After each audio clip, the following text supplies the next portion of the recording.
Si tu tires le moindre coup de feu, lui dis-je, tu scelleras notre destin. Ils sont 10 fois plus nombreux que nous.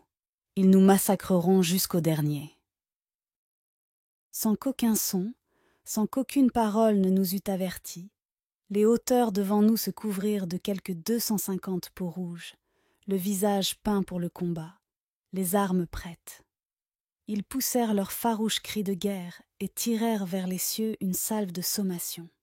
Cette apparition aussi redoutable qu'inattendue fondit si rapidement sur nous que déjà, sans même nous avoir laissé le temps de reprendre nos esprits, une partie des guerriers se détachait du gros de la troupe pour tournoyer autour de nous, à bonne distance néanmoins de nos chariots. Revenus de leur surprise initiale, les hommes de notre petite société se hâtèrent d'organiser notre défense. Ils disposèrent les véhicules de manière à former un enclos. En tant que plus gros propriétaire du convoi, mon époux fut désigné comme chef. Faisant fi de notre infériorité numérique, M. Kelly se préparait à tenir tête à nos assaillants, mais je rassemblai mon courage pour le supplier de renoncer à ses plans et de tenter plutôt de s'attirer les bonnes grâces des Indiens.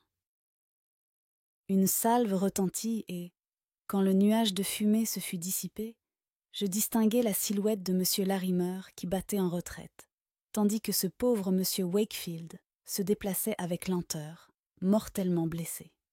Andy et M. Kelly réchappèrent par miracle à la fusillade. M. Sharp, en revanche, fut tué à quelques mètres de moi. Et M. Taylor?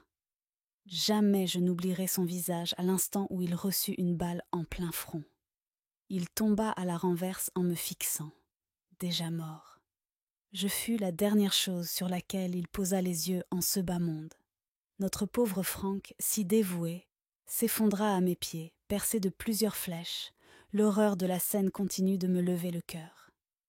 Ignorant ce qu'il était advenu de mon époux, je tremblais de terreur. À voir le drame qui se jouait près de moi, je perdis un moment l'usage de mes sens, mais au final, il ne me resta d'autre choix que de survivre.